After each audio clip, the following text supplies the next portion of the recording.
First யார் வழியாக பிசாசு வருமானா வேறு யாருமே இல்லை, உங்கள் ஃப்ரெண்ட்ஸ் வழியாக தான் வரணும். த பெஸ்ட் வே யாருன்னா ஒரு நபராக இருந்தால் அது உங்கள் ஃப்ரெண்ட்ஸு. மனசுலாயோ ரைட்.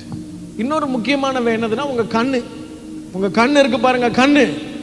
இந்த கண்ணு தான் பிசாசு உங்களை கெடுக்கிறதுக்கு பயன்படுத்துகிற மிகப்பெரிய ஆயுதம்.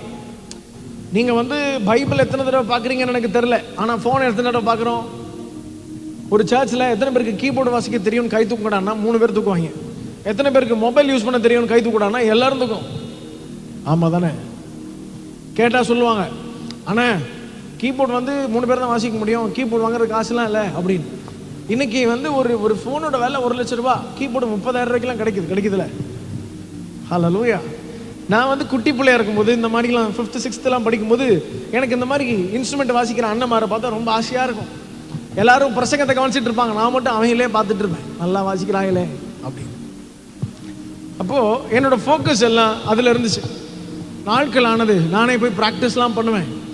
ஒரு தெர்மாக்கோல்லே ஒரு கீபோர்டை செஞ்சு வாசிப்பேன், சத்தம் வராது, நானே வாசிப்பேன். இப்போ பேரண்ட்ஸ் எங்கள் அப்பாலாம் பார்த்தா இப்படியே விட்டா புள்ள லூஸ் ஆயிரும் போலன்னு சொல்லி ஒரு கீபோர்டு வாங்கி கொடுத்தாங்க ஒரு 1000 ரூபாய்க்கு. எனக்கு வாசிக்க தெரியாது, ஆனால் அமுக்கிட்டே இருப்பேன், பேன் பேன் பேன் பேன். வெளியிலேருந்து கேட்டால் நீங்கள் ஏதோ டிராஃபிக்கில் கார் நிற்கிற மாதிரியே உங்களுக்கு ஒரு சத்தம் வரும். நான் எதுக்கு சொல்கிறேன்னா, ஃபோக்கஸ். ஆண்டவர் உங்களுக்கு என்ன வச்சிருக்கிறாரோ அதில் ஃபோக்கஸ் பண்ணணும். ஆமாம்.